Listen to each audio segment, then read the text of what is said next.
Hello everyone, welcome back. तो एक नई क्लास में आपका स्वागत है और आज हम लोग क्वांटम मैकेनिक्स का रिवीजन और पीवाईक्यू का थोड़ा सा डिस्कशन करने वाले हैं। बेसिकली सेंट्रल यूनिवर्सिटीज़ के एग्ज़ाम के लिए हम लोग आज की क्लास करने वाले हैं। तो फर्स्ट ऑफ ऑल थोड़ा सा रिवीजन करेंगे जो हमारी क्वांटम मैकेनिक्स है, क्या क्या इंपॉर्टेंट टॉपिक्स बन सकते हैं और किस तरह के क्वेश्चंस पिछले जो पेपर्स में पूछे गए हैं उन पे किस तरह से हम लोग अप्रोच करते हैं, क्या क्या जो मेथड्स हैं उनको अप्लाई करते हैं और क्या क्वेश्चंस जो हैं वो किस टाइप के क्वेश्चंस जो है वो मोस्टली पूछे जाते हैं, उन पे बात करने वाले हैं। ठीक है, तो फर्स्ट ऑफ ऑल शुरुआत करते हैं रिविजन से। ठीक है, क्या चीज़? Quantum mechanics. क्वांटम मैकेनिक्स, ठीक है। वो डीप में बातें नहीं करनी, एक ओवरव्यू लेना है, सिंपल सिंपल सी बातें करनी वाली है। ठीक है, क्वांटम मैकेनिक्स क्या क्या बातें इसमें हम शुरुआत करते हैं। सबसे पहले बात कैसे करते हैं? वेव फंक्शन की। क्या चीज? Wave function. कैसे रिप्रेजेंट करते हैं? साई से। ठीक है, कोई फिजिकल सिग्निफिकेंस नहीं होता इसका। साई जो होता है इसका फिजिकल सिग्निफिकेंस नहीं होता, लेकिन जब भी हम इसके मॉड का स्क्वायर करते हैं, साई का स्क्वायर करते हैं मॉड का, तो दिस इज कॉल्ड प्रोबेबिलिटी।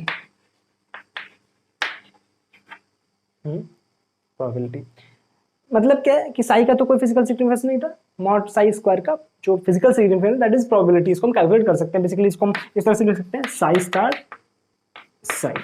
ठीक है, अब बेसिक सी बात कि साई आपको दो तरह से दिया हो सकता है। क्वेश्चंस की भी बात करते चलेंगे कि साई आपको दो तरह से दिया हो सकता है। एक some kind of constant into function of x, इस तरह से दिया हो सकता है। और दूसरा तरीका कुछ इसके बेसिस के फॉर्म में, यानी जो ऑर्थोनॉर्मल बेसिस होते हैं उनके फॉर्म में, मतलब एक स्टेट, दूसरी स्टेट, तीसरी जहां पार्टिकल है वो कई स्टेट्स में हो सकता है। मतलब पहली excited state, second excited state, ground state, इन सब के लीनियर कॉम्बिनेशन के फॉर्म में भी हो सकता है। मतलब कुछ पाए जाने की प्रोबेबिलिटी यहाँ भी है, वहां भी, यहाँ भी, इस तरह से दिया हो सकता है। ठीक है, तो वो क्या हो सकता है कुछ इस तरह से कि a into five one plus b into five two, या आप C1 C2 कर लो। ठीक है, into five two plus s so on, इस तरह से दिया हो सकता है। दो तरीके से इनको वेव फंक्शन दिया हो सकता है, इस केस में और इस केस में। हम करते क्या एक्चुअली कि फर्स्ट ऑफ ऑल हमें देखना होता है कि वेव फंक्शन नॉर्मलाइज है या नहीं है।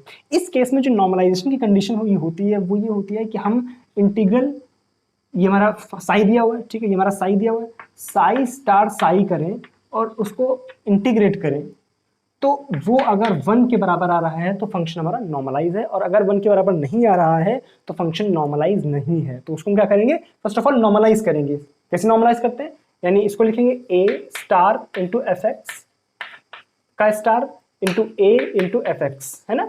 इसको पूरे पे इंटीग्रेट कर देंगे, यहाँ से मॉड ए स्क्वायर आ जाएगा into some quantity in multiply में, मान लो b आ गई इज इक्वल टू 1, तो a की वैल्यू यहाँ से आ गई, मॉड a की वैल्यू आ गई हमारे पास 1/√b। तो इस तरह से हम लोग नॉर्मलाइजेशन कांस्टेंट को कैलकुलेट करते हैं और उसको उठा करके यहाँ रख देते हैं, तो हमारे पास वेव फंक्शन कंप्लीट हो जाता है। फिर उस जब वेव फंक्शन को हमने कंप्लीट कर लिया, मान लो हमारे पास नॉर्मलाइजेशन कांस्टेंट आ गया 1/√b, तो ये वेव फंक्शन हमारा किस तरह का बन जाएगा? Psi is equal to 1 plus minus, मान लो plus minus 1/√b into F X, इस तरह का वेव फंक्शन बन गया, इस तरह का वेव फंक्शन बन गया। ठीक है, अब वेव फंक्शन में हमें पता है तो हम इसमें सारी चीजें कर सकते हैं। हम इस पर टाइम एवोल्यूशन ऑपरेटर लगा सकते हैं, वो क्या होता है अभी बात करते हैं। ठीक है, फर्स्ट ऑफ ऑल इस पर थोड़ी सी बात करते हैं।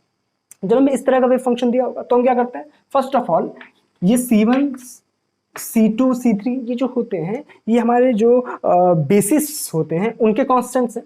ठीक है, तो वास्तविकता में क्या होता है कि जो पार्टिकल है उसके कंप्लीट पाए जाने की प्रोबेबिलिटी होती है वो 1 होती है। जैसे हम लोग यहाँ पर किया, ये कंप्लीट प्रोबेबिलिटी उसको हमने 1 के बराबर करके नॉर्मलाइजेशन कांस्टेंट कैलकुलेट किया। सेम चीज यहाँ पर भी होती है। यहाँ पर जो है यहाँ पर पाए जाने की प्रोबेबिलिटी यहाँ पर। अब हमने क्या देखा कि अगर हमारे पास सिंपल सी ये बात, इस तरह का भी फंक्शन दिया तो हम इस तरह से कैलकुलेट कर लेंगे नॉर्मलाइजेशन कांस्टेंट, और प्रोबेबिलिटी का कैसे कैलकुलेट करते हैं? उसका मॉड का स्क्वायर कर देते हैं। ठीक है, यहाँ पर क्या करते हैं कि C1 दिया है, इसके मॉड का स्क्वायर प्लस C2 दिया है, यानी इनके जो कांस्टेंट्स लिखे हुए हैं इनके सबके मॉड का स्क्वायर करो, और अगर वो 1 के बराबर आ रहा है तो वो नॉर्मलाइज है, तो वो नॉर्मलाइज है। और अगर 1 के बराबर नहीं आ रहा है, 1 के बराबर नहीं आ रहा है तो वो नॉर्मलाइज नहीं है। तो हम करते क्या है? उसको नॉर्मलाइज करते हैं। क्या करते हैं? उसको नॉर्मलाइज करते हैं। किस तरह से नॉर्मलाइज करते हैं? जो वेव फंक्शन लिखा हुआ है psi is equal to C1 φ1 plus C2 φ2, इस तरह से लिखा हुआ है। ठीक है, तो हम करेंगे क्या? इस पूरी क्वांटिटी का जो पूरी प्रोबेबिलिटी है उस पूरी प्रोबेबिलिटी का पूरे से डिवाइड करा देते हैं इस तरह से, upon mod C1 square plus mod C2 square. Now it is normalize, this term is normalize, इसको नॉर्मलाइज करा दो, mod C1 square plus mod C2 square. अगर नॉर्मलाइज नहीं है तो हम इसको इस तरह से डिवाइड करा देंगे। तो हम प्रोबेबिलिटी की बात करें, यहाँ पर प्रोबेबिलिटी उस तरह, वहां पर प्रोबेबिलिटी किस तरह से निकाल लेते हैं, साई स्टार साई करके निकाल ले रहे थे, ठीक है। ये जो होता है पूरे में प्रोबेबिलिटी है, जिस रेंज में पूछी जा रही है उस रेंज में निकाल सकते हैं, ठीक है। वहां पे लिमिट्स को हम उसी अकॉर्डिंगली सेट करके, ठीक है। यहाँ पर मान लो हमने बोल दिया कि फर्स्ट एक्साइटेड जो मेरे पास ये फर्स्ट बेसिस है, इसमें पाए जाने की प्रोबेबिलिटी क्या है, तो आप इसके कांस्टेंट का पूरा कर स्क्वायर कर दो, ठीक है। क्या आ जाएगा बेसिकली ये C1, इसका नहीं, केवल C1 स्क्वायर अपॉन में कुछ मैंने गड़बड़ किया क्या, नहीं करेक्ट है, ठीक है, upon mod C1 square plus mod C2 square, ठीक है। कोई दिक्कत, इस यहाँ पे रूट, क्योंकि इसका स्क्वायर करेंगे तब ये आएगा, ठीक है। ये कांस्टेंट का हम इसे डिवाइड कराएंगे, ठीक है। इस तरह से निकालेंगे P1, P2 क्या करेंगे, P2 किस तरह से करेंगे, mod C2 square upon mod C1 square plus mod C2 square, correct है। कोई दिक्कत, पक्का, इस तरह से हम इसको कर सकते हैं, ठीक है। तो वास्तविकता में हमें जो भी तरह का वेव फंक्शन दिया हो, वहां से हम किस तरह से जो हमारे रिक्वायर्ड कंडीशन है वहां तक पहुंच रहे हैं, ये हमें पता होना चाहिए कि किस तरह के वेव फंक्शंस हमें दिए हो सकते हैं, क्या क्या प्रॉब्लम्स से हमें डील करना पड़ सकता है। प्रोबेबिलिटी पे अपन बात कर चुके हैं, ठीक है। मान लो आपसे बोल दिया जाए कि बताओ कि किसी टाइम टी के बाद जो वेव फंक्शंस होंगे वो किस तरह के दिखेंगे। तो मान लो अगर फर्स्ट टाइप की बात करी जाए तो फर्स्ट टाइप किस तरह से दिखेगा, साई एट टी। तो हम क्या लिखते हैं, किस तरह से लिखते हैं इसको, कि इसमें जो हमारे पास पहले वेव फंक्शन दिया था, मान लो उसको हम साई नॉट से दिखा दें, इसको हम साई नॉट से दिखा दें, ठीक है।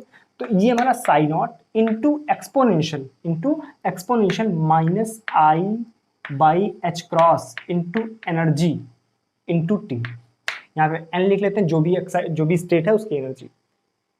इस तरह से हम लोग इसका टाइम एवोल्यूशन करते हैं, मतलब टाइम के साथ किस तरह से ये बढ़ रहा है वेव फंक्शन, वो इस तरह से दिखाते हैं।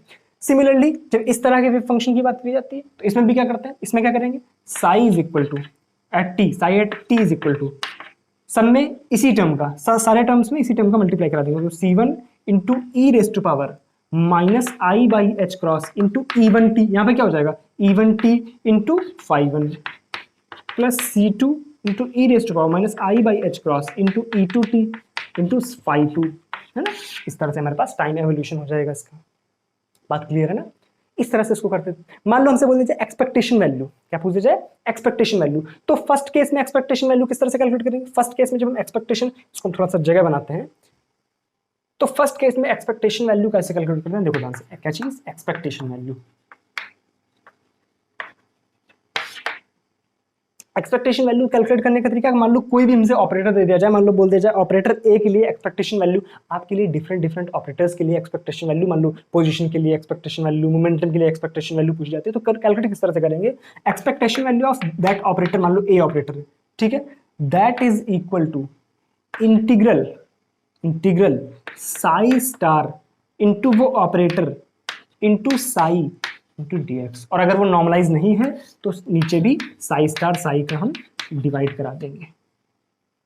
क्या बात clear, in the given limits, ठीक है, ऑल स्पेस जो भी हमें दिया हुआ है उसमें हम इसको इंटीग्रेट करा देंगे। तो ये होती है एक्सपेक्टेशन वैल्यू निकालने का तरीका। बात क्लियर। दूसरा तरीका क्या, मान लो हमें इस तरह का कुछ दिया गया है, इस तरह का दूसरा वाला फंक्शन, तो हम किस तरह से निकालेंगे कि expectation value of a is equal to ket psi, sorry bra psi a operator into ket psi. लिखा दोनों एक ही तरीके से, लेकिन जब हमें इस तरह का वेव फंक्शन दिया होगा तो हमें इसे करना पड़ेगा, और जब हमें ऊपर वाला वेव फंक्शन दिया होगा तो हमें इसे करना पड़ेगा। और अगर नॉर्मलाइज नहीं है तो हम क्या करेंगे, ब्रा और कैट साई का हम इसमें डिवाइड करा देंगे। बात क्लियर। अच्छा ये कैसे लिखते हैं हम लोग, मान लो हमें ये दिया हुआ है, ठीक है, हमें ये दिया हुआ है, ये साई दिया हुआ है C1 Sai phi 1 plus C2 phi 2।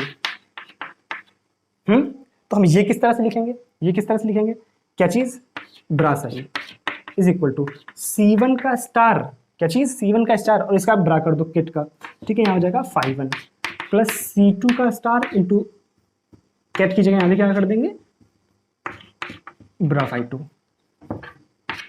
बात क्लियर है। और आपस में जब इन दोनों का मल्टीप्लाई कराएंगे तो हमेशा ध्यान रखना कि मान लो phi1 का phi1 के साथ करा रहे हैं, बिल्कुल उसकी तरह होता है वेक्टर की तरीके, phi1 का phi1 के साथ करा रहे हैं तो 1 हो जाएगा, लेकिन phi1 का phi2 के साथ कराएंगे तो 0 हो जाएगा। मतलब ये ऑर्थोनॉर्मल होते हैं आपस में, ये जो बेसिस लिखते हैं कि these basis are orthonormal basis, इनको ऑर्थोनॉर्मल मतलब ये दूसरे के साथ तो नॉर्मल होंगे लेकिन अपने मतलब सॉरी जो ऑर्थोगोनल होंगे, समझ रहे हो ना, phi1 phi2 के साथ में ऑर्थोगोनल होगा, लेकिन जब हम इसके साथ करेंगे phi1 का phi1 के साथ तो उसको नॉर्मलाइज करके हम 1 कर सकते हैं।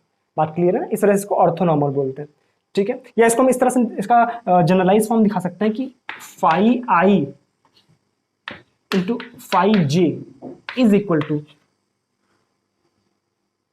डेल्टा आई जे, समझ रहे हो ना, जहां i is not equal to j, ठीक है। और इसकी वैल्यू क्या होती है, 0 होती है अगर i is not equal to j है, और 1 होती है अगर i is equal to j है, ठीक है। इस तरह से हम इसको सॉल्व करते हैं। ओके, हमने एक्सपेक्टेशन वैल्यू भी देख ली, हमने प्रोबेबिलिटी भी देख ली, किस किस तरह के वेव फंक्शंस हमको दिए जा सकते हैं, ये भी हमने देख लिया। ओके, ऑपरेटर्स की बात कर सकते हैं। ऑपरेटर्स जैसे हमको एक्स की एक्सपेक्टेशन वैल्यू बात करी है तो हम क्या करेंगे, यहाँ पे एक्स निकाल, यहाँ पे बस क्या करना है, एक्स रख देना है। मान लो पी की बात करी जाए तो पी का जो फॉर्म होता है, यहाँ पे एक्स में हम क्या करते हैं, केवल एक्स का मल्टीप्लाई करा देते हैं, लेकिन पी में क्या होता है, जब भी मोमेंटम ऑपरेटर की बात करते हैं तो मोमेंटम ऑपरेटर को किस तरह से लिखते हैं, minus i h cross del by del x. बात क्लियर। ऐसे काइनेटिक एनर्जी ऑपरेटर किस तरह से लिखते हैं, काइनेटिक एनर्जी ऑपरेटर यहीं लिख लेते हैं, काइनेटिक एनर्जी ऑपरेटर किस तरह से लिखते हैं, काइनेटिक एनर्जी ऑपरेटर जो होता है, यहाँ पे एक्सपेक्टेशन वैल्यू लिखना नहीं सही, ये ऑपरेटर्स है, ये ऑपरेटर्स है। तो काइनेटिक एनर्जी ऑपरेटर किस तरह से लिखते हैं, minus H cross square into del square by del X square, ठीक है। ये होता है हमारे पास kinetic energy operator. Potential operator में केवल पोटेंशियल एनर्जी का मल्टीप्लाई करा देते हैं, ठीक है। Energy operator, total energy operator क्या होता है, i h cross del by del t, ये होता है टोटल एनर्जी ऑपरेटर। तो ये होती है ना ऑपरेटर्स की बातें, ठीक है। आपको कम्यूटेटर अलजेब्रा का भी थोड़ा थोड़ा नॉलेज अपने दिमाग में रखना है कि अगर हम ए को बी के साथ कर रहे हैं, मान लो ये ए, इसको थोड़ा सा जगह बना के कर बताता हूँ।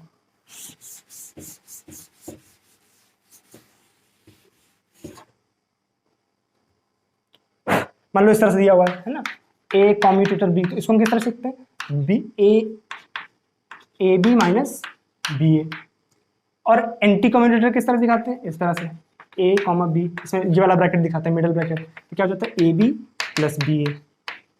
मान लो आपसे बोल दिया जाए कि एक्स और पी एक्स, इसकी वैल्यू कैलकुलेट करो, क्या करो, एक्स और पी एक्स की वैल्यू कैलकुलेट करो। तो ये कम्यूटेटर दिया हुआ तो उसको किस तरह से लिखोगे, फर्स्ट ऑफ ऑल इसको करने का तरीका क्या है, आप इसको साई पे ऑपरेट करो, क्या करो, साई पे ऑपरेट करो। तो क्या आ जाएगा, ये आ जाएगा x into p x, x into p x into psi minus p x into x psi, ठीक है। पी एक्स की वैल्यू क्या होती है, minus i h cross del by del x, क्या आ जाएगा, minus i h cross x into del by del x into psi, ठीक है, minus i h cross, minus minus plus जाएगा यहाँ पर, और del by del x into psi, ठीक है।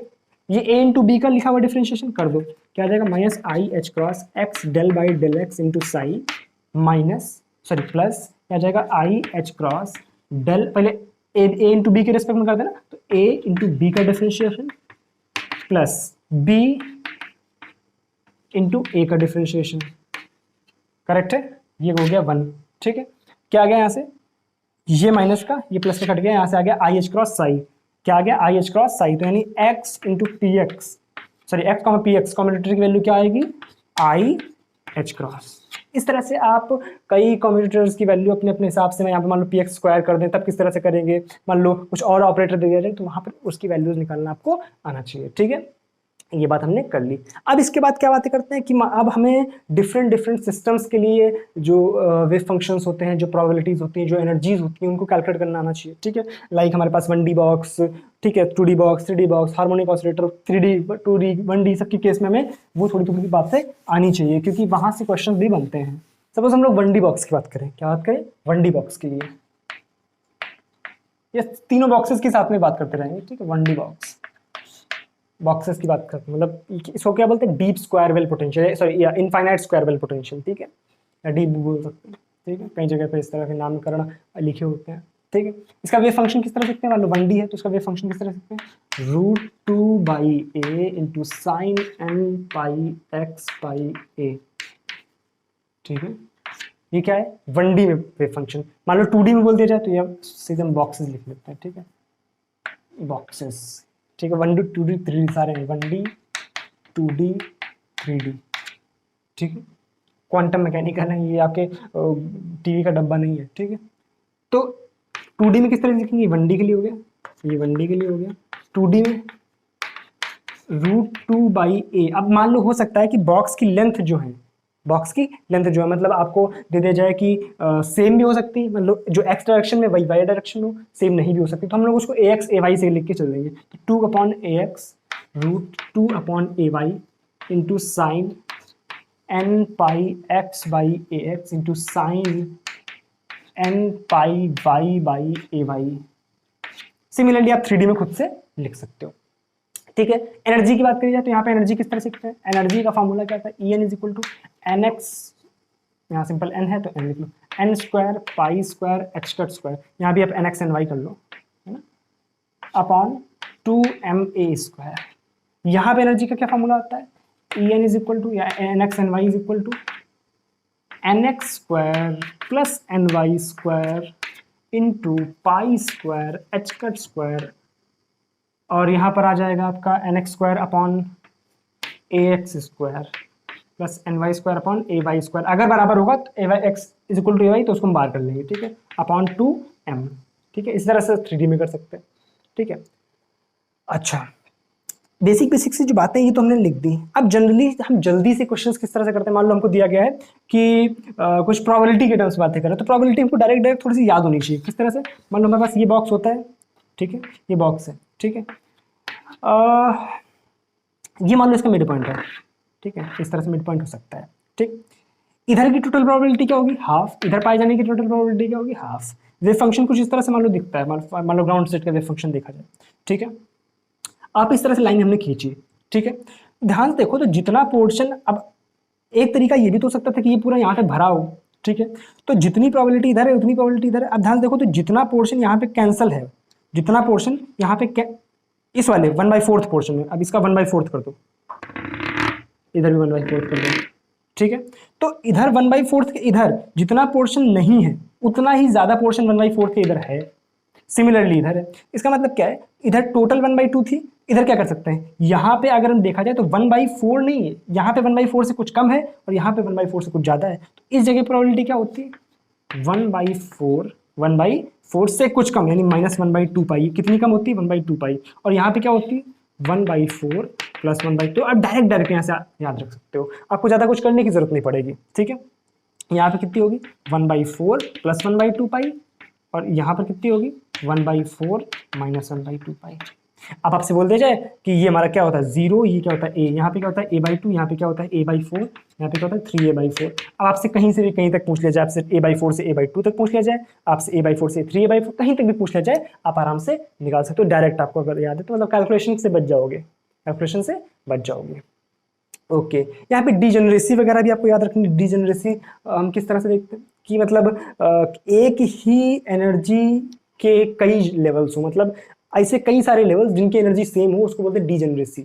ठीक है, तो 1D के केस में तो नॉन डिजेनरेट होता है, लेकिन 2D और 3D डिजेनरेट होते हैं। ठीक है, डिजेनरेसी कैसे याद रखते हैं, उसको याद रखने की शॉर्ट ट्रिक है, मतलब एक नंबर आप याद रखो कि 1 2 1 2 2 2, ये होती है 2D के केस में। किसी केस में, 2D के केस में डिजेनरेसी। और एक बात ध्यान रखना कि 1D सॉरी बॉक्स के केस में, जब भी हम बॉक्स की बात कर रहे होते हैं या इनफाइनाइट स्क्वायर वेल की बात कर रहे होते हैं, उसके केस में n is equal to 0 possible नहीं होता है, n is equal to 0 possible नहीं होता है। इसका मतलब ये है कि शुरुआत हमेशा n इज इक्वल टू 1 से होती है, यानी ग्राउंड लेवल जो होता है वो n बराबर 1 होता है। लेकिन अभी जब हम आगे हार्मोनिक ऑसिलेटर की बात करते हैं तो वहां पर n is equal to 0 possible होता है। ये चीजें होती हैं यहाँ पर। ठीक है, ये 2D के केस में हो गया।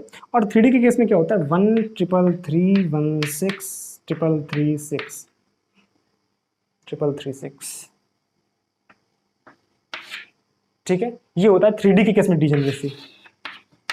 अब इसको डायरेक्ट आप कैसे यूज करोगे, मान लो आपसे बोल दीजिए कि बताओ फोर्थ एक्साइटेड, आपके पास 3D बॉक्स है, फोर्थ एक्साइटेड स्टेट की प्रोबेबिलिटी सॉरी डिजेनरेसी क्या होगी, फोर्थ एक्साइटेड स्टेट, टी हो गया ground state, first second third fourth excited state की जो डिजेनरेसी होगी वो होगी 1। फिफ्थ की ये ध्यान रखना, ग्राउंड भी कैलकुलेट करना है, फर्स्ट सेकंड थर्ड मत करने लगना, ग्राउंड भी कैलकुलेट करना है, तो ग्राउंड फर्स्ट सेकंड थर्ड ऐसे शुरू करना है, ठीक है। ये बात अपन ने कर ली। अब इसमें आगे क्या बात करते हैं हम लोग, आगे बात करते हैं हम लोग कि प्रोबेबिलिटी कैसे करते हैं। प्रोबेबिलिटी सिंपल कैलकुलेट करने का तरीका, हमें साई पता है, साई पता है तो क्या कर देंगे, मॉड साई स्क्वायर, ठीक है, या ऐसे कर सकते हैं, ये सिंपल तरीका क्या है, साई स्टार साई dx, ठीक है। मॉड साई स्क्वायर का मतलब क्या है, बेसिकली वही तो है, ठीक है। अगर ये इस तरह से इसको अब dx पूरे करेंगे तो इसको dx पे इंटीग्रेट कर दो, 2D में है तो इसमें ds कर देंगे, मतलब एरिया एलिमेंट ले लेंगे, और वॉल्यूम में है तो इसमें वॉल्यूम एलिमेंट ले लेंगे d2, ठीक है। अच्छा, मान लो आपसे बोल दिया जाए कि एक पार्टिकल था, वो एक इस तरह के बॉक्स में है जो कि 0 से a तक लिमिटेड है, ठीक है, और बॉक्स को सडनली इंक्रीज कर दिया जाता है 0 से लेकर के 2a तक। तो बताओ कि अब 0 से 2a तक में पाए जाने की प्रोबेबिलिटी क्या होगी। तो हमें करने का इसमें तरीका क्या है कि दोनों, आप जब 0 से a तक में था तो उसका वेव फंक्शन इस तरह से लिख लिए, अब जब 0 से 2a हो जाएगा तो वेव फंक्शन किस तरह से हो जाएगा, √2 बाई एक जगह 2a कर दो into sine n pi x by 2a, दो वेव फंक्शन बन गए, ये साई 1 हो गया, ये साई 2 हो गया। आप दोनों का मल्टीप्लाई करा दो तब वेव फंक्शन टोटल बनेगा। टोटल वेव फंक्शन क्या होगा, साई 1 इंटू साई 2, साई 1 इंटू साई 2। अब क्या करोगे, प्रोबेबिलिटी किस तरह से कैलकुलेट करेंगे, प्रोबेबिलिटी कैलकुलेट करने का तरीका क्या है कि आप इसको इंटीग्रेट करो, इसको इंटीग्रेट करो पूरी लिमिट पे, ठीक है, इसको आप इंटीग्रेट करो पूरी लिमिट पे और फिर इसके मॉड का स्क्वायर कर दो, तब आपके पास मिल जाएगी आपको इसकी टोटल प्रोबेबिलिटी कि उस स्टेट में पाई जाने की प्रोबेबिलिटी क्या है, 0 से 2a तक। बात क्लियर है। तो इस तरह के क्वेश्चंस भी कभी कभी पूछे जा सकते हैं, ठीक है। अब बात करते हैं हम लोग हार्मोनिक ऑसिलेटर की।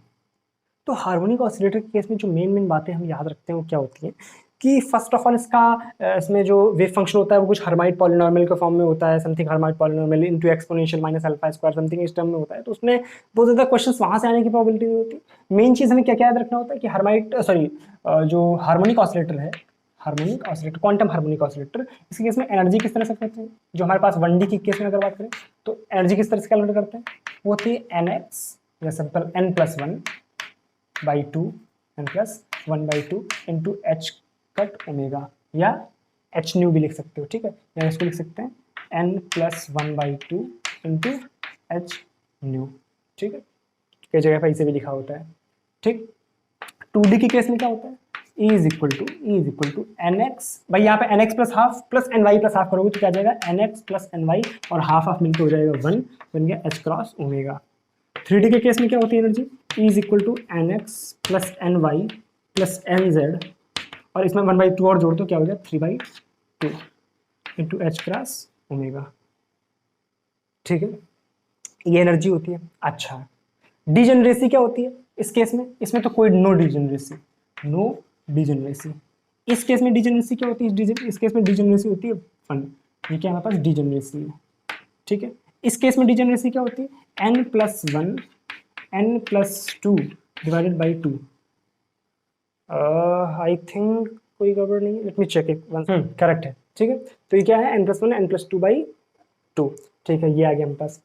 अब मेन पहली बात हमको क्या याद रखनी है कि अगर हमको इस तरह का कुछ दिया, पहले क्वेश्चन वो किस तरह से आता है, क्वेश्चन इस तरह से आएगा कि आपसे बोल दिया जाएगा कि आपको एक पर्टिकुलर एनर्जी दी गई है, ठीक है, आपको पर्टिकुलर एनर्जी दी गई है और बोला जा सकता है कि पॉसिबल कॉम्बिनेशंस किस तरह से बन सकते हैं। मान लो आपसे बोल दिया जाए कि एक 1D हार्मोनिक ऑसिलेटर है, क्वांटम 1D हार्मोनिक ऑसिलेटर जिसकी टोटल एनर्जी है 7/2 एच कट ओमेगा, ठीक है, और आपसे बोला जाए कि बताओ कितने, ये जो एनर्जी स्टेट है इसकी डिजेनरेसी क्या है। एक तो ये क्वेश्चन बन सकता है, मतलब कितने ऐसे एनर्जी स्टेट्स हो सकते हैं जिनकी एनर्जी ये हो।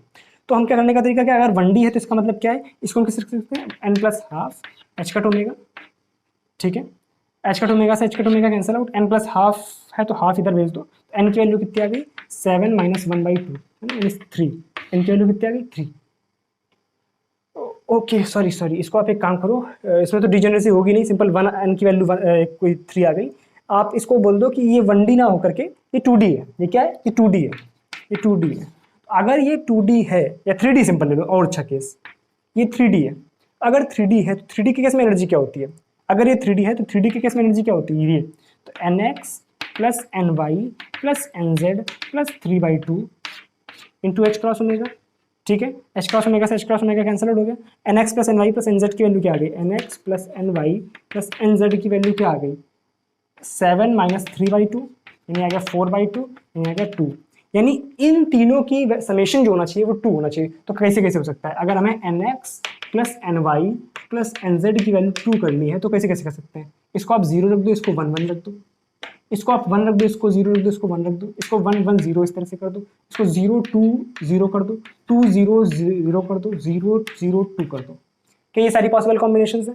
इस इतने तरीकों से हम n x plus n y plus n z को 2 बना सकते हैं। अर्थात कितने तरीके बने, 1 2 3 4 5 6, यानी इसकी डिजेनरेसी क्या है, 6। इसकी डिजेनरेसी क्या है, 6। क्या बात क्लियर है, क्या बात क्लियर है? ओके 6। ठीक है, और क्या क्या सवाल इससे पूछे जा सकते हैं, और सवाल क्या क्या पूछे जा सकते हैं? आपसे बोला जा सकता है, आपसे बोला जा सकता है कि आपको वैसे मतलब कुछ कुछ तरीके मैंने बताया, और किस किस तरह के, एक काम करेंगे अब जैसे जैसे क्वेश्चंस आते जाएंगे वैसे वैसे मैं आपको सिखाता जाऊंगा कि कहाँ कहाँ से क्वेश्चंस पे पूछे जा सकते हैं। ठीक है, तो आप इसमें थोड़ा सा अपने हाथ से भी लिखो कि क्या क्या इसमें हम कर सकते हैं, और ये जो चीज़ें मैंने बताई इसको नोट कर लो। ठीक है, थोड़ा सा नोट कर लो तो अच्छा लगेगा। तो अब 2-4 क्वेश्चंस करते हैं जिसके बेसिस पे हमें थोड़ा सा कॉन्फिडेंस आएगा कि सवालों पे अप्रोच हम किस तरह से अपनी रखें ताकि मतलब कम समय में और इफेक्टिवली हम क्वेश्चंस को सही सही कर सकें। तो कुछ एक आध क्वेश्चंस मैंने दिए हुए प्रीवियस ईयर से, उनको सॉल्व करते हैं और देखते हैं किस तरह के क्वेश्चंस आते हैं प्रीवियस ईयर में। तो पहला क्वेश्चन कुछ इस तरह से लिया है कि consider 2D harmonic quantum harmonic oscillator with frequency omega. एक क्वांटम हार्मोनिक ऑसिलेटर दिया है, 2D में दिया हुआ है, और आपसे बोल रहा है how many energy levels are there with energy 11 h cut omega. Question number 1 में क्या बोला गया है आपसे कि एनर्जी दी गई है 11 एच कट ओमेगा, और आपसे बोल रहा है कि कितने एनर्जी लेवल्स इसमें बनेंगे, कितने एनर्जी लेवल्स बने, मतलब डिजेनरेसी एक तरह से पूछी गई है। तो 2D है, क्या चीज 2D है, तो एनर्जी क्या होती है 2D में, E is equal to n x plus n y plus 1 into h cut omega. दोनों को इक्वल करा दो, 11 h cut omega, h cut omega ने इसको मार दिया, n x plus n y की वैल्यू क्या आ गई, 10 आ गई। अब हमें ऐसे एन एक्स और एन वाई के पॉसिबल कॉम्बिनेशंस बनाने हैं जिनके बेसिस पे हम ये देख सकें इनको जोड़ने पर 10 आ जाए। ठीक है, तो सबसे पहले एक चीज ध्यान रखना है, मैंने आपको बताया कि क्वांटम हार्मोनिक ऑसिलेटर में हमेशा n की वैल्यू 0 पॉसिबल होती है, लेकिन बॉक्स के केस में 0 पॉसिबल नहीं होता है। ठीक है, तो इसमें तो 0 पॉसिबल है, मतलब ये 0 हो सकता है तो ये 10 हो सकता है। ठीक है, फिर ये 1 हो सकता है तो ये 9 हो सकता है, ये 2 तो ये 8, 3 तो ये 7, 4 तो ये 6, ये 5 तो ये 5, इस तरह से कहाँ तक जाएगा, ये फिर 6, फिर ये 7, फिर ये 8, फिर ये 9, फिर ये 10। ठीक है, ये कहाँ तक जाएगा, 4 3 2 1 0, है ना। तो कितने बनेंगे, 1 2 3 पूरे 11 तक बन जाएंगे, 0 से लेकर 10 कितना हो गया 11। तो टोटल पॉसिबल कॉम्बिनेशंस कितने बनेंगे 11। ऑप्शन ए है आपके पास 5, ऑप्शन बी है 8, ऑप्शन सी है 11, ऑप्शन डी है 21। तो ऑप्शन सी को हमें टिक मार देना है, कोई दिक्कत, इस तरह के क्वेश्चंस में कोई दिक्कत नहीं आएगी। ठीक है, सिंपल सा हमें पता चल गया 11 इसका आंसर है। ओके, अगला क्वेश्चन, अगले क्वेश्चन में क्या बोला जा रहा है, थोड़ा सा और एक इजी सा क्वेश्चन ले लेते हैं। ठीक है, अगला क्वेश्चन क्या है, a quantum harmonic sorry harmonic नहीं, a quantum particle is confined in a one dimensional box, 1D box में दिया गया है, ऑफ पोटेंशियल 0, जिसमें x 0 से l है और मतलब बाहर जो है पोटेंशियल इन्फिनिटी है। The particle is in ground state, what is the probability that the experimenter will find the particle moving along the positive x direction. आगे क्या है, what should be the magnitude of the momentum of that motion. ठीक है, आपसे बोल रहा है कि पॉजिटिव एक्स डायरेक्शन में पार्टिकल अगर जा रहा है तो उसके जाने की क्या प्रोबेबिलिटी होगी कि पॉजिटिव एक्स डायरेक्शन में जाए। अब ऑब्वियस सी बात है, एक बॉक्स है, जितना पार्टिकल इधर जाएगा उतना ही पार्टिकल इधर जाएगा, तो अगर पॉजिटिव में हाफ जाएगा नेगेटिव में हाफ जाएगा तभी तो टोटल 1 प्रोबेबिलिटी बनेगी। तो टोटल जो पॉजिटिव में जाने की जो प्रोबेबिलिटी है p plus that is equal to 1/2। आगे क्या बोल रहा है, मैग्नीट्यूड ऑफ द मोमेंटम, तो मैग्नीट्यूड निकालने के लिए क्या करेंगे, मैग्नीट्यूड ऑफ द मोमेंटम। ठीक है, तो मैग्नीट्यूड क्या होता है उसका मोमेंटम का, कभी भी आपको अगर बॉक्स दिया हुआ है तो बॉक्स के केस में जो 1D बॉक्स है, 1D की बॉक्स के केस में जो टोटल मोमेंटम आता है दैट इज ऑलवेज जीरो। आप यहाँ पे इसको कैलकुलेट करके भी देख सकते हो। कैलकुलेट कैसे करेंगे, जो बॉक्स है उसका आप वेव फंक्शन लिखो √2/L into sine n πx/L, ठीक है, और क्या कर देंगे Sai star P Sai into dx, इसको आप कैलकुलेट करोगे क्या जाएगा ये जीरो। सिंपल सी बात है, आपको याद भी रखना है कि जब भी 1D बॉक्स दिया होगा तो उसमें जो मोमेंटम आता है that is equal to zero. Okay, तो बिल्कुल सिंपल से क्वेश्चन ये दिए हुए थे। आगे बढ़ते हैं, अब अगले क्वेश्चन की तरफ चलते हैं। Consider a free quantum particle of mass m in 2-dimensional rectangular box considering the region 0 to 2L and 0 to L. In the first excited state, the probability for the particle is found to be nearest to. Options आपको 4-5 कुछ दिए हुए हैं, ठीक है, पहले जगह बनाते हैं फिर बात करते हैं। तो अगला क्वेश्चन कुछ इस तरह से दिया हुआ है कि what is the energy of the second excited state of the particle of mass m moving freely inside a rectangular parallel pipe of sides L, 2L and 3L। मतलब क्वेश्चन में आपसे बोला गया एक पार्टिकल है, ठीक है, वो इस तरह के बॉक्स में है जिसकी जो साइड्स है वो L, 2L and 3L है, ठीक है। साइड्स आपको दिया गया LX, LY, LZ की वैल्यूज दी गई हैं और आपसे बोला गया सेकंड एक्साइटेड स्टेट में है तो बताओ उसकी एनर्जी क्या होगी। अगर सेकंड एक्साइटेड स्टेट में है तो उसकी एनर्जी क्या होगी। क्वेश्चन नंबर 3 आज का। तो LX, LY, LZ इसकी वैल्यूज आपको दी गई। LX L है, LY 2L है और LZ 3L है, ठीक है। सेकंड एक्साइटेड स्टेट है, क्या चीज, सेकंड एक्साइटेड स्टेट है, ठीक है। आपसे क्या बोल रहा है, एनर्जी निकालनी है। चलो एनर्जी कैसे निकालेंगे। अच्छा, एनर्जी के ऑप्शंस लिख देता हूं मैं ताकि आपको निकालने में आसानी हो। मतलब निकालने से मेरा मतलब है कि किस यूनिट में निकालना है ये पता होना चाहिए। 288 h² / 2 ml², ठीक है, सॉरी 2 नहीं यहाँ पर, इंटू ml², ठीक है। ऑप्शन बी में है, ये चीज सेम रहेगी जो ब्रैकेट में लिखा हुआ, बाकी जो इसका कोफिशिएंट है वो मैं चेंज कर दूंगा। 9/32। Option C 61/288। Option D 11/36। Option E 19/72। 19/72। Okay, किस तरह से करते हैं इस क्वेश्चन को। थोड़ा सा यहाँ पे कैच है इस क्वेश्चन को करने के लिए, मतलब अगर आप इस क्वेश्चन को समझेंगे नहीं तो इस तरह के क्वेश्चन आपसे गलत हो जाएंगे। मतलब आप कर लेंगे, सॉल्व कर लेंगे, बट गलत कर देंगे। किस तरह से, देखो ध्यान से। जब भी हम एनर्जी लिखते हैं तो एनर्जी का फॉर्मूला क्या होता है हमारे 3D बॉक्स के लिए, nx² / lx² plus ny² / ly² plus nz² / lz² into h² / 8ml²। ये समझ आ रहा है कहां से लिख दिया भाई। इस तरह से लिख सकते हैं h×² / 2ml²। h क्रॉस की जगह मैंने h/2π कर दिया तो h क्रॉस l हो गया, सॉरी h हो गया, और (2π) तो उसको वहाँ पे बैलेंस हो जाएगा, ठीक है ना। h² π² होता है ना ऊपर, हाँ, तो पाई से वो मर जाएगा पाई, ठीक है। तो उस यूनिट में आ रहा है, इस तरह से मैंने h की यूनिट में इसको रख दिया, ठीक। ओके, अब हमें nx, ny, nz की वैल्यूज सेलेक्ट करनी है for the second excited state. यहाँ पे बस हमें ये nx, ny, nz की जो वैल्यूज सेलेक्ट करना है, ये मेन यहाँ पे कैच है। किस तरह से इसको करना है, देखो ध्यान से। जब भी हम लोग बॉक्स की बात करें तो बॉक्स के लिए जो मेन चीज है वो ये ध्यान रखना है कि हमें 1 से शुरुआत करनी है। मतलब अगर हम ग्राउंड स्टेट की बात करनी है तो ग्राउंड स्टेट जो होगा nx = 1, ny = 1 और nz = 1, तीनों की वैल्यू 1 होनी चाहिए। अब जब आगे बढ़ेंगे फर्स्ट एक्साइटेड स्टेट में, तो नॉर्मली अगर हमें दिया होता कि LX, LY, LZ बराबर है, LX, LY, LZ L के बराबर हैं, तब वहां पर हम NX की वैल्यू 2 और NY की वैल्यू 1 और NZ की वैल्यू 1 इस तरह से ले सकते थे। मतलब एक को हमने अपग्रेड कर दिया, किसी को भी आप अपग्रेड कर सकते थे। लेकिन चूंकि LX, LY, LZ की वैल्यूज जो है वो अलग अलग है, तो डिपेंडिंग ऑन दिस सिचुएशन, क्योंकि यहाँ पर आप देखो क्या है, इसको लिख सकते हैं nx² / l² plus ny² / 4l², है ना, स्क्वायर कर दो 12 का, प्लस nz² / 9l²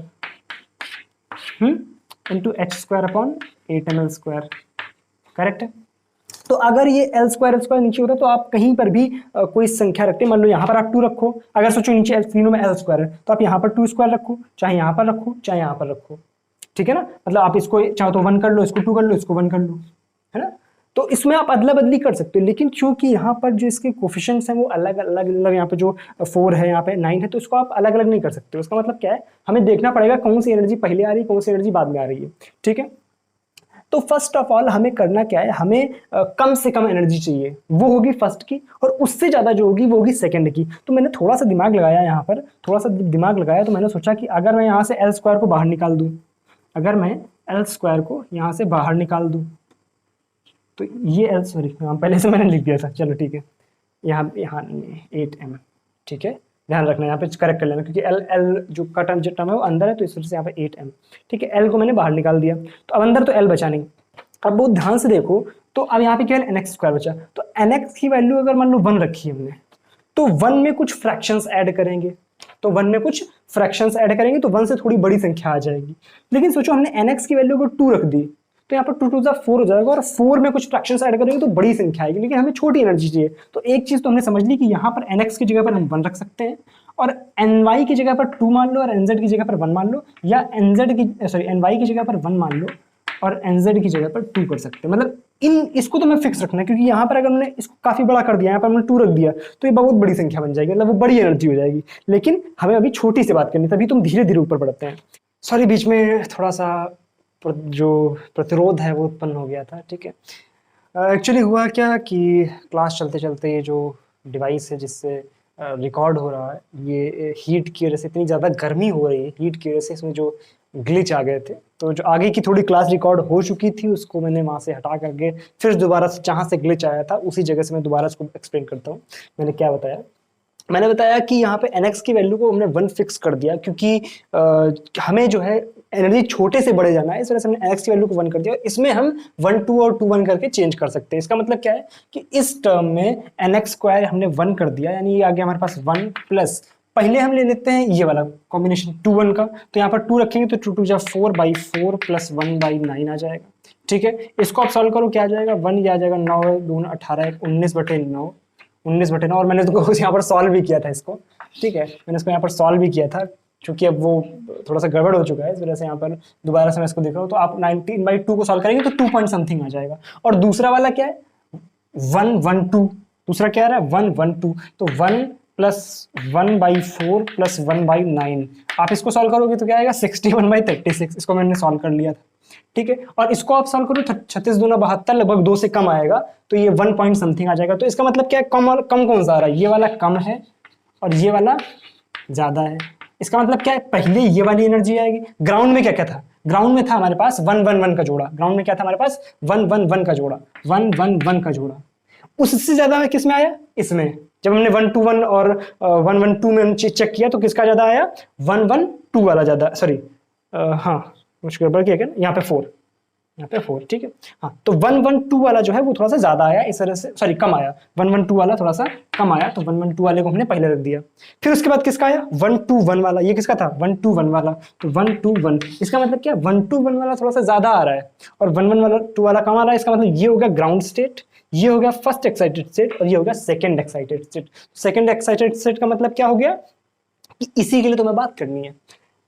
क्या देखा यहाँ पर, अगर नॉर्मल यहाँ पे nx lx और ly और lz जो थे वो बराबर होते, तीनों की वैल्यू सेम होती, तो हमें इतना ज्यादा ये माथा बच्ची करने की जरूरत नहीं होती। वहां पे हम सिंपल कर देते कि जो हमारा ग्राउंड था वो 1 1 1 हो गया, जो फर्स्ट एक्साइटेड स्टेट थी वो 1 2 1 या 1 1 2 या 2 1 1, तीनों में से कोई भी रख लो, सेम ही आना था। फिर उसके बाद जब आगे बढ़ते तो 2 2 1 कर लेते, है ना, इस तरह से करते हैं। लेकिन इसमें क्या है, हमें समझना पड़ेगा कि उनमें से ही, यानी हमारे पास जो यहाँ पर बनते कॉम्बिनेशन 1 2 1 1 1 2 और 2 1 1, इनमें से ही आपस में अलग अलग स्टेट्स के बने हुए हैं। इसका मतलब क्या है, हमें इनमें से चेक करना पड़ेगा कौन सा हायर है कौन सा लोअर है। तो हमें हमारा पॉसिबल कॉम्बिनेशन मिल गया 1 2 1, और 1 2 1 1 2 1 के करस्पॉन्डिंग कितना आ रहा है फैक्टर, ये इस फैक्टर की वैल्यू कितनी है 19/9, और 19/9 को इसमें मल्टीप्लाई कराओ किसमें, h²/8 ml² में, किसका मल्टीप्लाई 19/9 का, 19/9 का, तो 9 × 8 कर दोगे 72 आ जाएगा, 9 8 72, तो 19/72, 19/72 ये वाला आंसर आपका करेक्ट है, ये वाला आंसर आपका करेक्ट है।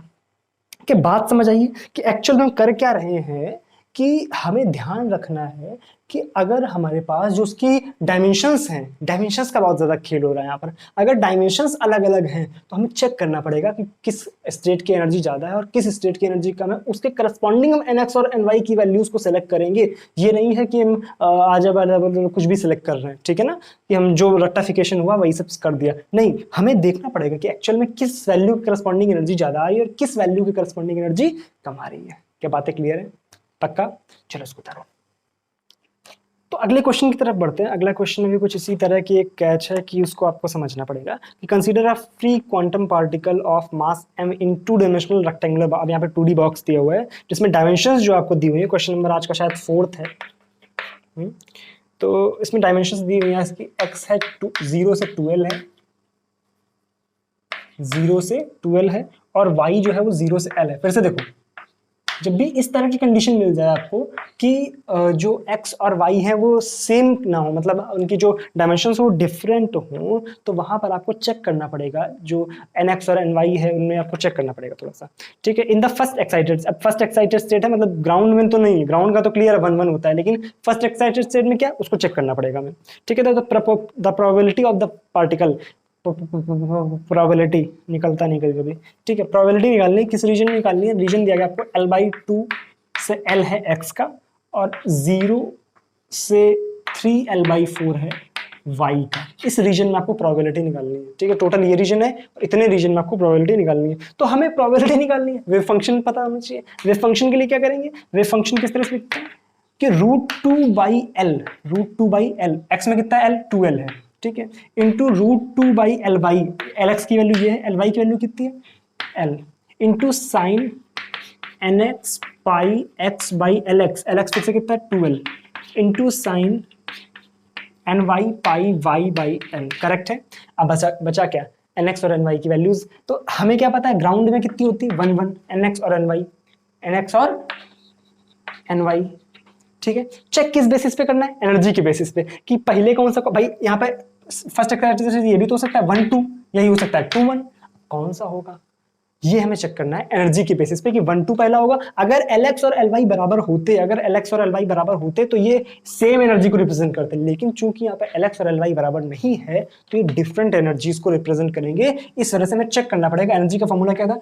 NX2/Lx2 plus NY2/Ly2 into h² π²/2m। Check कर लो क्या आ जाएगा? NX² अपॉन LX² कितना? 2L², यानी 4L को L² बार कर लेंगे, ठीक है, अपॉन 4 प्लस NY² अपॉन 1, और आ जाएगा h² π²/2ml², ठीक है। वो बात की बात है, हमें चेक सिर्फ इसमें करना है। वो ध्यान से देखो, अगर हम ऊपर वाला कॉम्बिनेशन लेते हैं, मान लो हमने यहाँ पर रखा 1 और यहाँ पर रखा 2, तो 2 2 जा 4, ये 4 में हम कुछ ऐड कर रहे हैं, कुछ फ्रैक्शन, तो ये 4 से ज्यादा आ जाएगा। लेकिन वो ध्यान सोचो, यहाँ पर आप रख दो x² रख दो 2 और यहाँ पर रख दो 1, तो यहाँ पर 1 में हम कुछ चीज ऐड कर रहे हैं, तो कितना अंतर है? तो छोटा कौन सा होगा? छोटा कौन सा होगा? ये वाला होगा ऊपर और ये वाला होगा नीचे। जाहिर सी बात है, आप चेक करके देख सकते हो, आप यहाँ पर रख के देख लो कि इसके करस्पॉन्डिंग देखो कितना आएगा, 4/4 प्लस 1 यानी आ गया 2, ठीक है। इसके करस्पॉन्डिंग देखो आ जाएगा 1/4 प्लस 2 2 जा 4 यानी 0.25, आ गया 4.25। बड़ा कौन सा है? ये वाला बड़ा, ये वाला छोटा, तो यानी पहले कौन सा मिलेगा? 2 और 1 का कॉम्बिनेशन, तो ये वाला पहले है और ये वाला बाद में। तो फर्स्ट एक्साइटेड स्टेट, ये तो ग्राउंड था, ये हो गया फर्स्ट एक्साइटेड। तो NX की वैल्यू रख दो यहाँ पर 2 और NY की वैल्यू रख दो 1। क्या हमारे पास वेव फंक्शन, अब मैं सॉल्व नहीं कर रहा हूँ, सुनते जाओ। NX और NY की वैल्यूज हमें मिल गई। अब NX और NY की वैल्यूज मिल गई, हमारे पास वेव फंक्शन है, हमें प्रोबेबिलिटी निकालनी है। तो प्रोबेबिलिटी निकालने के क्या करेंगे? यहाँ पे 2 रीजन है, x का और y का, तो x का और y का 2 लिमिट्स लगा लो, ठीक है। सबसे पहले क्या करेंगे? इसका आप कॉम्प्लेक्स कंजुगेट लोगे, सेम ही आना है, ठीक है, सेम ही आना है, कुछ फर्क नहीं कर पड़ना, तो इसको आप डायरेक्ट मॉड साई² यहाँ पर लिख दो, ठीक है। लिमिट्स लगा दो, कहां से कहां तक? x की लिमिट L/2 से L तक, ये x की लिमिट है, और y की लिमिट कहां से कहां तक? 0 to 3L/4, और क्या कर दो? dx और dy। अब क्या आ जाएगा? ये तो कांस्टेंट है, अलग चला जाएगा, इसका स्क्वायर हो जाएगा क्योंकि यहाँ पे मॉड स्क्वायर कर रहा हूँ, इसका भी स्क्वायर हो जाएगा। तो x वाले का अलग कर लो, y वाले का अलग कर लो, दोनों की आराम से इंटीग्रेशन करो और आंसर निकाल दो। ऑप्शंस में लिखे दे रहा हूँ, सॉल्व करके ऑप्शन मुझे आंसर बता देना, ठीक है। 0.13 ऑप्शन ए, ऑप्शन बी है 0.19, ऑप्शन सी है 0.16, ऑप्शन डी है 0.23, ऑप्शन ई है 0.27। और जहां तक आंसर की बात है तो जहां तक मैंने रफली कैलकुलेशन इसकी एक बार देखी कि क्या कर सकते हैं इसमें, तो रफली कैलकुलेशन के अकॉर्डिंग मेरा जो आंसर था वो इसके अप्रॉक्सीमेट, मतलब मैंने एग्जैक्ट कैलकुलेशन पूरा सॉल्व नहीं किया था, मैंने रफ कैलकुलेशन करके देखा तो उसमें ये आंसर के करीब आ रहा है। ठीक है, 0.23 के आसपास आना चाहिए आपका ये। ठीक है, नहीं आ रहा है, अगर हो सकता है मेरा हो, ठीक है, नहीं हो सकता है मेरा गलत हो, बट आप चेक करना, देखना क्या आ रहा है इसका आंसर। ठीक है, मैंने जल्दबाजी में बस एक रफ कैलकुलेशन करी थी, एक आइडिया लिया था कि क्या आंसर आ सकता है इसका। ठीक है, तो आप चेक करना यहाँ पर, इसको रख के सॉल्व करो और आंसर आ जाएगा। बहुत सिंपल सी बात है, कुछ खास बस कैलकुलेशन है यहाँ पर। ठीक है, अब यहाँ पे आप साइन स्क्वायर करोगे, फिर उसका cos 2x का फॉर्मूला बनेगा, यहाँ पर भी साइन स्क्वायर cos 2x का फॉर्मूला बनेगा, फिर उसका cos का डिफरेंशिएशन इंटीग्रेशन होगा साइन में, फिर पर लिमिट्स वगैरह रखोगे तो आपका आंसर आ जाना चाहिए। ठीक है, कोई दिक्कत? ये भी एक अच्छा सवाल था, इसको भी आप नोट करो। तो एक और क्वेश्चन देखते हैं। क्वेश्चन नंबर शायद आज का 5 है, मतलब जहाँ तक मुझे याद है मैंने कितने क्वेश्चंस कराए हैं। ठीक है, क्योंकि इसमें क्वेश्चन नंबर नहीं पड़े हुए। ठीक है, तो क्वेश्चन में कुछ इस तरह से बोल रहा है कि आपके पास पार्टिकल इज 1D। ठीक है, 1D, एक 1D में दिया हुआ है और आपसे बोल रहा है कि इसका वेव फंक्शन, मतलब 1D बॉक्स नहीं बोला है उसने, सिर्फ 1 डायमेंशनल बोला है, और आपसे बोल रहा है कि कोई क्वांटम स्टेट में है जिसका वेव फंक्शन आपको इस तरह से दिया हुआ है कि psi x equal to exponential a plus i b x minus x square by 2। ठीक है, पूरा एक्सपोनेंशियल में ऊपर वाला टर्म। ठीक है, और आपसे बोला where a and b are real valued constants, what are the position and momentum expectation values x and t. इसकी एक्सपेक्टेशन वैल्यूज पूछी गई आपसे। ऑप्शंस दिए गए, ऑप्शंस चलो लिख देता हूँ। ऑप्शन ए है एक्सपेक्टेशन वैल्यू ऑफ एक्स दिया गया है ए, और एक्सपेक्टेशन वैल्यू ऑफ पी दिया गया है h क्रॉस बाई 2a। ठीक है, ऑप्शन बी में क्या है, x की एक्सपेक्टेशन वैल्यू 0 है और b की क्या है, h cross b। Option C क्या दिया हुआ है, ऑप्शन सी दिया हुआ है कि x का है a e raise to power a square root pi, और p का है h cross b e raise to power minus b square root pi. Option D दिया गया है expectation of value of x is equal to a e raise to power a square root pi, और option ये expectation value p दिया गया है h cross b e raise to power a square root pi. ठीक है, अब करना क्या है, सॉल्व करना है अपने को तो। ठीक है, एक्सपेक्टेशन वैल्यू a निकालने का तरीका, x निकालने का तरीका क्या आ जाएगा, इसका आज हम लोग कॉम्प्लेक्स कॉन्जुगेट करेंगे, साई स्टार करेंगे, साई स्टार x निकालेंगे तो क्या आ जाएगा, e raise to power a minus i b x minus x square by 2। ठीक है, क्या होता है psi star x psi dx, ये होता है। ठीक है, क्या आ जाएगा यहाँ से साई स्टार, इसको आप इसमें मल्टीप्लाई कराएंगे, मतलब x तो कोई ये तो है नहीं कोई ऑपरेट करेगा जा करके, तो बीच में इधर भी कर सकते, कोई दिक्कत नहीं, तो x को आप साइड में कर लो, और जब इन दोनों का आप मल्टीप्लाई कराओगे तो ध्यान से देखो तो ये प्लस आई बी वाले से माइनस आई बी वाला टर्म कट जाएगा, बचेगा e raise to power 2ax minus x square. ये जब दोनों जुड़ेंगे एक्स स्क्वायर बाई टू तो बचेगा x square into D x. Limit कहाँ से कहाँ तक, इसी लिमिट्स दी होनी चाहिए, रियल वैल्यू ये इस तरह से दिया हुआ है, तो आप इसको सिंपल, जब नहीं दी हुई तो फुल स्पेस में करो, minus infinity to plus infinity. कोई दिक्कत? पक्का? अब देखो हमें करना क्या है, आप देखो यहाँ पर एक्सपोनेंशियल में कुछ टर्म बन रहा है, तो आप इसको एक काम करो कि इसको आप बोलते हैं ना कि क्या बोलते हैं यार, इसका कंप्लीट स्क्वायर बनाओ इसको। ठीक है, तो क्या करते हैं, यहाँ पे माइनस कॉमन ले लो, माइनस कॉमन लेंगे तो ये प्लस का हो जाएगा। आप यहाँ पे क्या करो, माइनस ए स्क्वायर जोड़ो और माइनस ए स्क्वायर घटाओ, मतलब ए स्क्वायर जोड़ो और ए स्क्वायर घटाओ। ठीक है, तो ये वाला टर्म माइनस हो जाएगा। ध्यान से देखो तो ये टर्म एक्स स्क्वायर ए स्क्वायर और 2ax, इसको मिला करके कुछ अलग कर सकते हैं, और ये minus minus plus E raise to power A square बाहर आ जाएगा, अंदर बचेगा minus infinity to infinity X E raise to power minus X minus A का होल स्क्वायर dx बन गया। ठीक है, यहाँ पे आप क्या करो, इसको उठा करके नीचे लिखे दे रहा हूँ मैं, यहाँ पे x माइनस ए को आप कुछ मान लो, कुछ t या z कुछ भी मान लो, z मान लिया, यहाँ से dx की वैल्यू क्या आ गई dz, और x की वैल्यू क्या आ गई z प्लस ए। सब्स्टिट्यूट कर दो वहाँ पर, क्या आ जाएगा e raise to power a square into minus infinity to plus infinity z plus a into e raise to power minus z square dz। ठीक है, अलग अलग कर लो इनको, क्या लिख सकते हैं z e raise to power minus z square dz। ठीक है, minus infinity to plus infinity, और प्लस a इंटू ये बाहर चल रहा है ये वाला टर्म, ठीक है, ये वाला बाहर चल रहा है टर्म। ठीक है, plus a minus infinity to infinity e raise to power minus z square dz। ठीक है, ये आपका, इसको आप सॉल्व करो, 0 आएगा ये टर्म, ठीक है। सिंपल सी बात है, ऑड फंक्शन दिख रहा होगा आपको, नहीं दिख रहा सॉल्व कर लो, 0 आएगा, ठीक है। इस टर्म को देखो, ये आपका गामा फंक्शन लिखा हुआ है, सॉरी गॉसियन टाइप का कुछ फंक्शन लिखा हुआ है, ठीक है, ठीक है। इसको जब सॉल्व करोगे तो क्या आ जाएगा, यहाँ पर ई रेस्ट पावर ए स्क्वायर चल रहा था, ये वाला ए, और इसको आप सॉल्व करोगे तो आ जाएगा रूट पाई, इसको आ जाएगा सॉल्व हो जाएगा रूट पाई, क्योंकि ये जो सब करते हैं कि exponential E raised power minus A X square D X, Gaussian function क्या रहता है, रूट पाई बाई ए। यहाँ पे ए की वैल्यू कितनी है 1, सिंपल आ जाएगा रूट पाई, यानी ये तो सिंपल आ गया, यानी हमें एक तो मिल गई एक्सपेक्टेशन वैल्यू ऑफ एक्स। तो या तो ये ऑप्शन करेक्ट है या तो ये ऑप्शन करेक्ट है। अब सी या डी में से देखना है, आपको चूज करना है कौन सा करेक्ट है। क्यों? क्योंकि आपको expectation value of P calculate करनी खुद से, और आपको 2-3 स्टेप में ही समझ आएगा। जस्ट जरा सा आप कैलकुलेट करोगे तो आपको समझ आएगा ऑप्शन डी करेक्ट आएगा यहाँ पर, कि पहले से आपको वहाँ पर ई रेस्ट पावर ए स्क्वायर वाला टर्म दिखने लगेगा, जो कि इसमें नहीं है, ठीक है। तो आप इसको कैलकुलेट करना और देखना क्या आंसर आ रहा है, ठीक है। मैंने भी मतलब एक तरह से देखा हुआ है, एक तरह से मतलब सिर्फ गेस किया हुआ है कि ये आंसर आ रहा है, चेक कर लेना। बाकी आप by the way D option आना चाहिए यहाँ पर करेक्ट, ठीक है, कोई दिक्कत। तो आई होप आज के क्वेश्चंस आपको समझ आए होंगे, क्वेश्चंस अच्छे लगे होंगे। अगर कोई डाउट नहीं है तो मतलब अच्छी बात है, अगर डाउट आ रहा है तो नीचे कमेंट सेक्शन में लिख देना, ठीक है। कमेंट सेक्शन में लिख दो कि कुछ भी अगर डाउट आ रहा हो। चलो मिलेंगे अगली क्लास में। अगर और भी क्वेश्चंस करने हो या कुछ अलग टॉपिक्स पे बात करनी हो तो उसको भी बता देना। तो अपने वीडियो को यार तुम लोग लाइक नहीं करते, प्लीज़ लाइक कर दे। आपको लाइक करने में क्या ही जाता है, फटाक से जाओ लाइक करके आओ, ठीक है। चलो जाओ, पत्नी जो लाइक करके आओ, ठीक है। चलो मिलेंगे अगली क्लास में, तब तक के लिए thank you so much, bye bye.